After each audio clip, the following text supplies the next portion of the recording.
Hello student আজি মই অলপ তোমালোকক কেৰিয়াৰ কাউন্সেলিংৰ বিষয়ে মই আলোচনা কৰিম কেৰিয়াৰ কাউন্সেলিং ক্লাস 9 10 11 12 8 এইবিলাক স্টুডেন্টে বহুতে ভাবি থাকে যে মই কি কৰিম মই আইএস কৰিম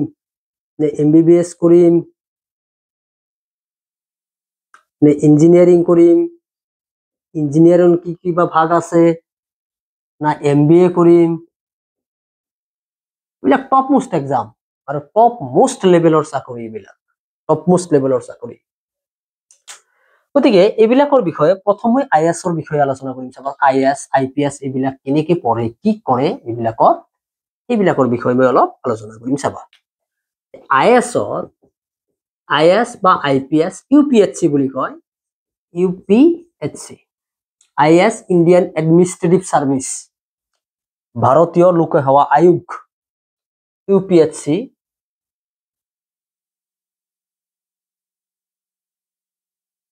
union of public service commission ঠিক আছে ইউপিএসসি পঢ়িবলৈ হলে প্ৰথমে তুমি কি কৰিব লাগিব চাবা তুমি এইচএস পাস কৰিলা ঠিক আছে এইচএসৰ পিছত তুমি যিকোনো এটা গ্ৰেজুৱেট কোৰ্স কৰিব লাগিব ঠিক আছে গ্ৰেজুৱেট কোৰ্স এতিয়া গ্ৰেজুৱেট কোৰ্স কি আছে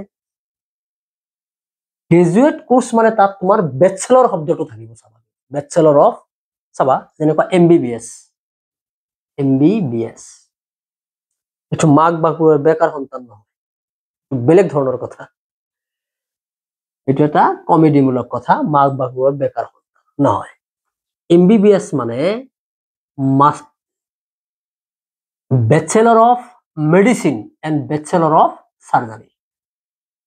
এমবিবিএস এর ফুল ফর্ম কি bachelor of medicine and bachelor of surgery bachelor আছে তাহলে এটা গ্রাজুয়েট কোর্স ঠিক আছে বিএ বিএসসি বিই কিমান কোর্স আছে বিলাক ঠিক আছে বিএসসি নার্সিং এই বি মানে কি bachelor of arts Bachelor of Science, Bachelor of Engineering, Bachelor of Bachelor of Nursing, Bachelor of Science and Nursing. ঠিক আছে গতিকে এই যে ব্যাচেলর কোর্স যিকোনো এটা কৰিব লাগিব তুমি বিএ কৰা বিএসসি কৰা বিই কৰা বিএসসি নাৰ্সিং কৰা এমবিবিএস কৰা জিএ কৰা এটা ব্যাচেলৰ কোৰ্স তুমি 3 বছৰ বা 4 বছৰ বা 5 বছৰ ল'ব লাগিব যেতিয়াই তুমি বিএসসি কোৰ্সটো কৰিলা কৰাৰ পিছত তুমি গ্ৰেজুৱেটেড আৰু তোমাৰ ইউপিএসসিৰ কাৰণে আটাইতকৈ ইম্পৰ্টেন্ট বস্তুটোৱে হৈছে এইটো তুমি ব্যাচেলৰ কোৰ্সটো আগতে ল'ব লাগিব ব্যাচেলৰ কোৰ্স লোৱাৰ পিছত চাবা এই ব্যাচেলৰ অফ আৰ্টস এমবিবিএস এইবিলাকৰ কোনটো আটাইতকৈ তোমাৰ ইউপিএসসিত ইম্পৰ্টেন্ট সেইটো চাবা বিএ পঢ়িবলৈ গলে বহুত কিবা কিবি পঢ়িব পাৰা কোৰ্স কি লাগে কোৰ্স আলোচনা কৰিলে তোমালোকে গম পাই যাবা ইউপিএসসি কোৰ্সৰ কাৰণে বহুত কেটা সাবজেক্ট আছে বহুত সাবজেক্টৰ বিষয়ে ক'ব পৰা নাযাব তোমাৰ ইউপিএসসি সিলেবাস কি লাগে এনেকুৱা তোমাৰ লাগিব ইন্ডিয়ান পলিটি ভাৰতীয় ৰাজনীতি তত্ত্ব লাগিব এন্ড ইন্টাৰনেশনাল এন্ড আইআৰ ইয়াৰ লগত ইন্টাৰনেশনাল ৰিলেশন লাগিব আন্তঃৰাষ্ট্ৰীয় সম্পৰ্ক লাগিব আৰু লাগিব কি ইন্ডিয়ান হিষ্টৰী ইন্ডিয়ান হিষ্টৰীৰ ভাগ নাই তুমি ইন্ডিয়ান হিষ্টৰী পঢ়িব গলে প্ৰথমে তুমি কি কৰিব লাগিব মেডিয়েভেল কি এনশিয়েন্ট হিষ্টৰী তিনটা ভাগত ভাগ কৰা হৈছে এনশিয়েন্ট হিষ্টৰী মেডিয়েভেল হিষ্টৰী তাৰ পিছত মডাৰ্ন হিষ্টৰী কোনখিনি আপ টু 1947 ভাৰতবৰ্ষ স্বাধীন হোৱাৰ 1947 স্বাধীন হল তাৰ পিছৰ পৰা কি হৈ গল হিষ্টৰী হিষ্টৰীৰ পিছতে কি আহে তোমাৰ ইন্ডিয়ান পলিটি ভাৰতীয় ৰাজনীতি তত্ত্ব সেই বস্তুটো আহে এইবিলাকৰ বিষয়ে লাহে লাহে মই ক্লাস কৰিম চাবা তোমালোকে মই জাষ্ট ষ্টাৰ্টিং গম পাবা মই এনে এৰি নিদিওঁ বস্তু মই এনে এৰি দিয়াৰ কাৰণে নহয় মই আহিছো কিবা কিবি মই মানুহক দি যাম তো ইণ্ডিয়ান পলিটি এইবিলাক পঢ়িলে তুমি সকলো এক্সামতে পাছ কৰিব পাৰিবা কিন্তু এইটো সঁচা কথা তুমি সৰু সুৰা এবাৰ যদি তুমি ইউপিএসসি কোচিং লোৱা নাই বা ইউপিএসসি যিবিলাক সিলেবাস এইবিলাক যদি তুমি ক্লিয়াৰ কৰা তেনেহলে তুমি সৰু সৰু যিকোনো এটা চাকৰি হলে তুমি পাবা সেইটো গ্যাৰান্টি তো ইণ্ডিয়ান হিষ্ট্ৰী লাগিব ইণ্টাৰনেশ্যনেল হিষ্ট্ৰীও লাগিব তোমাৰ ইণ্টাৰনেশ্যনেল সম্পূৰ্ণ নালাগে ধৰা অপচনেল থাকে এইবিলাক ইণ্টাৰনেশ্যনেল হিষ্ট্ৰী ইণ্টাৰনেশ্যনেল হিষ্ট্ৰী কি ইণ্টাৰনেশ্যনেল হিষ্ট্ৰীত আমি হিটলাৰৰ হিষ্ট্ৰীৰ বিষয়ে পঢ়িব লাগিব ঠিক আছে এইটো পঢ়িব লাগিব ইণ্ডিয়ান হিষ্ট্ৰী তাৰপিছত ইণ্ডিয়ান ইকনমি ক্লাছটো বহুত ডাঙৰ হৈ যাব ইমান ডাঙৰ কৰিব নোৱাৰি ইণ্ডিয়ান ইকনমি তাৰপিছত তোমাৰ আৰু কি লাগিব Indian economy and IR international relation এইটো লাগিব এছে লাগিব ঠিক আছে এছে এই আমি যে লিখিছিলো এছে বিলাক 10 লৈকে এই আছে নহয় এইটো তোমাৰ কাৰেণ্ট এটা টপিক দি দিব হিষ্ট্ৰীৰ মাজতে এটা টপিক দি দিব পাৰে যেনেকুৱা তোমাৰ ক'ব যে ইয়াৰ বিষয়ে লিখা কি হৰপ্পা সভ্যতাৰ বিষয়ে বিস্তাৰিত আলোচনা কৰা আৰু বৰ্তমানৰ যি পৰিস্থিতি তাৰ লগত মিলোৱা দিলে কোশ্চেন এইটো এটা এছে কোশ্চেন হ'ব পাৰে বুজি পাইছা নাই হিষ্ট্ৰীৰ পৰা এবাৰ ইণ্ডিয়ান ইকনমিৰ ওপৰত দিব পাৰে বৰ্তমান ভাৰতীয় যেটো তোমাৰ অৰ্থ ব্যৱস্থা ঠিক কেনেকুৱা অৱস্থাত চলি আছে তাৰ লগত পুৰণি কালৰ অৰ্থ ব্যৱস্থাৰ লগত মিলোৱা হৈ যাব এটা আছে ই কোশ্চেন এইবিলাক লাগিব এছে তাৰপিছত তোমাৰ তুমি টেকনিক্যাল এটা যিকোনো ল'ব পাৰা টেকনিক্যাল কাৰণে যে কোনোবাই ধৰা কেমিষ্ট্ৰি লৈছে কোনোবাই ফিজিক্স লৈছে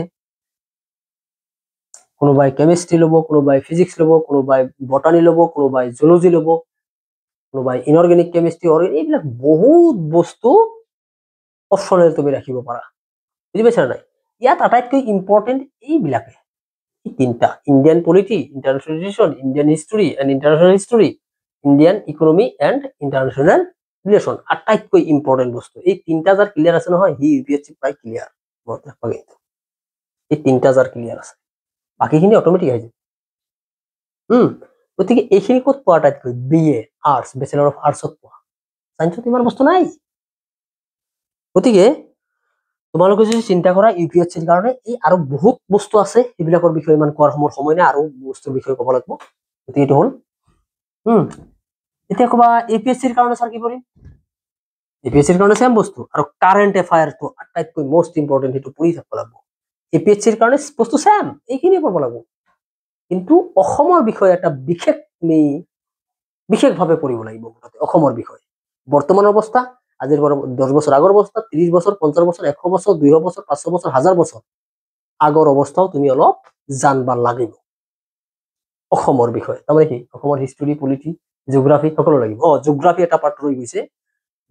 ভূগোল বিজ্ঞান যেটো আটাইতকৈ বহুত ইম্পৰ্টেণ্ট ভূগোল বিজ্ঞান সহজ ভূগোল বিজ্ঞানটো মই সহজ পাইছো কিন্তু ইউপিএসসি যেটো কোচিং মই লৈছিলো তেতিয়া আচ্ছা তাৰপিছত কি আছে আমাৰ তাৰপিছত ধৰা এমবিবিএস কৰিব তো এমবিবিএস ৰ বিষয়ে আৰু ক'ব নালাগে তোমালোকে এইচএস পাস কৰিলা এইচএস পাস কৰি তুমি পিসিবি ফিজিক্স কেমিষ্ট্ৰি বায়োলজি এই তিনটা সাবজেক্টত বৰ্তমান অলপ অপচনেল ৰাখিছে কিবা কিবি ফিজিক্স কেমিষ্ট্ৰি আৰু বায়োলজি তুমি 55% মাৰ্ক পাব লাগিব ঠিক আছে 55% মাৰ্ক থাকিব লাগিব তে তুমি ন্যূনতমভাৱে এক্সামটো দিব পাৰিবা এমবিবিএস গল বিই ব্যাচেলর অফ ইঞ্জিনিয়ারিং বা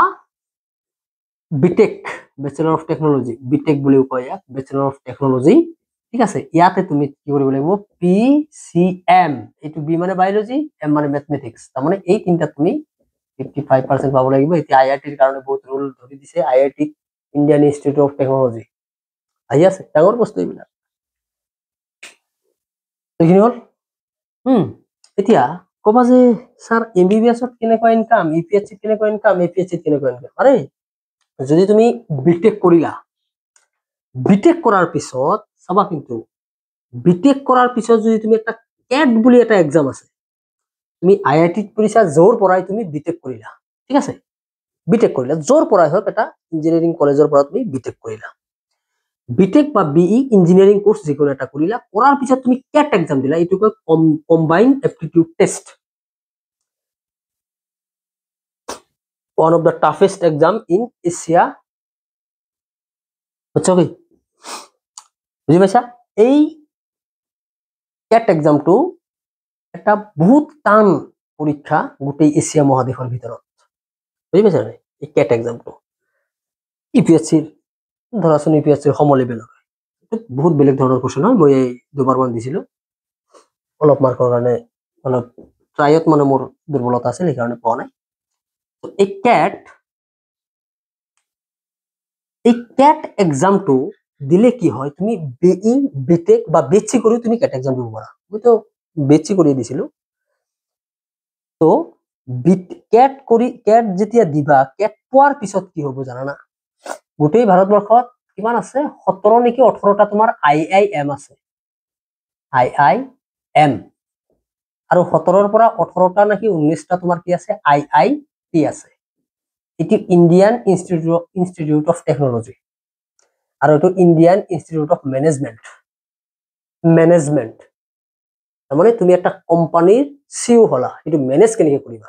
ম্যানেজমেন্ট এটো শিকাব ইয়াতে চাবা এটা কোম্পানীৰ সিইও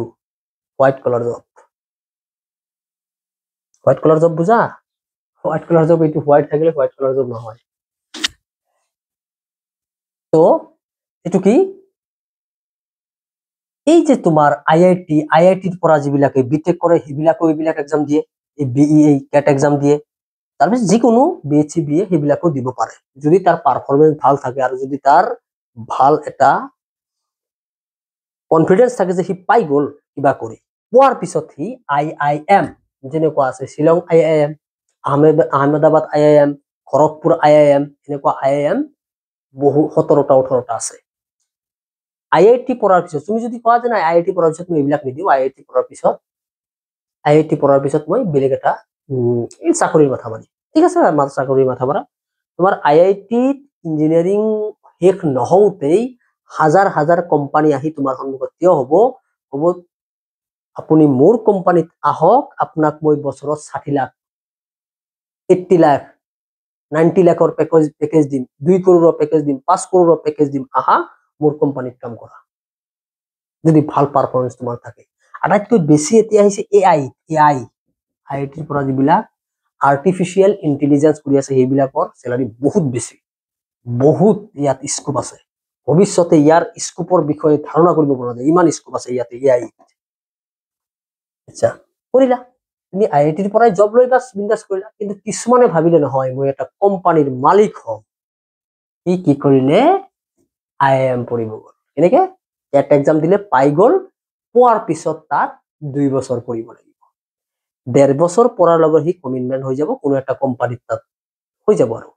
বাকি 6 মাহ হি ট্ৰেনিংত থাকিব স্যালাৰি পাই থাকিব আৰু ইয়াত সাধাৰণ স্যালাৰি নহয় বহুত বেছি এতিয়া মই কিমান ৰেঞ্জ আছে মই নাজানো সেই ৰেঞ্জটো মই নাজানো কিন্তু এটা কথা ক'ব পাৰো 1-2 কৰোৰৰ এক্সপেৰিয়েন্স 2-3 বছৰ যেতিয়া হৈ যাব মিনিমাম তুমি নাপালো 2 পৰা 3 কৰোৰৰ পেকেজ পাই যাবা যদি ভাল কোম্পানীত পাব পাৰা তো আইএম এটা ইমান প্ৰেষ্টিজিয়াছ ইনষ্টিটিউট বহুত গতিকে তোমালোকক আৰু বহুত এক্সাম আছে তোমালোকে যদি কোনোবাই কৈছা নহয় মই সাইন্টিস্ট হম তেনেহলে কি কৰিব লাগিব সাইন্টিস্ট হবলৈ হলে সাইন্টিস্ট মানে কি তুমি কোনো এটা টপিকৰ ওপৰত ৰিসাৰ্চ কৰিলা ৰিসাৰ্চ কৰি তাৰ ওপৰত তুমি বস্তু বাহিৰ কৰিলা এটো তুমি সাইন্টিস্ট হৈ গলা এতিয়া কবা কেনেকুৱা হেতু নিউটনৰ নিচিনা কিবা বস্তু আৱিষ্কাৰটো তুমি কৰিব লাগিব সাইন্টিস্ট হৈছে যদি আৱিষ্কাৰটো তুমি কৰিব লাগিব কিন্তু সিস্টেম আছে ইয়াত ঠিক আছে সিস্টেম কেনেকুৱা যে তুমি প্ৰথমে কি কৰিলা হায়াৰ সেকেন্ডাৰী পাস কৰিলা বিএসসি পাস কৰিলা এমএসসি কৰিলা এমএসসিত তুমি এটা কি লাগিব থিসিস লাগিব এটো থিসিস যেনেকৈ তুমি কোয়ান্টাম লৈছা কোয়ান্টাম পেপাৰটো লৈছা এই কোয়ান্টামৰ ওপৰত তুমি কি লৈছা থিসিস বনাইছা আৰু সেই টপিকৰ ওপৰত তুমি কি কৰিছা PhD কৰিব যাবা এই PhD কৰিলা তাৰ ওপৰত তুমি বস্তু এটাৰ বিষয়ে আৱিষ্কাৰ কৰি পেলালা তেতিয়া তোমাৰ PhD কি কৰিব কনসাৰ্ন কৰিব হয় ঠিক আছে তোমাৰ PhD টো হৈ গল PhD যেতিয়াৰ পৰা হৈছিলে তুমি সাইন্টিষ্ট তাৰ পিছত তুমি পোস্টডক কৰিব লাগিব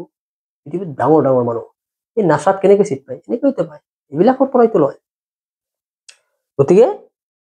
তোমালোকৰ বহুত অপৰচুনিটি আছে যদি আৰু লাগে তেনেহলে তোমালোকে ইন্টাৰেস্টিং হিচাপে মোৰ ইয়াত কমেন্টস কৰিবা মই বহুত এনালাইজ কৰি প্ৰত্যেকটো বস্তুৰ বিষয়ে এটা এটা মই ক্লাছ ল'ম গতিকে মোৰ লগত থাকিবা মই বহুত ভাল ভাল বস্তু তোমালোকৰ কাৰণে লৈ আহি আছো ধন্যবাদ আজিৰ কাৰণে থাকা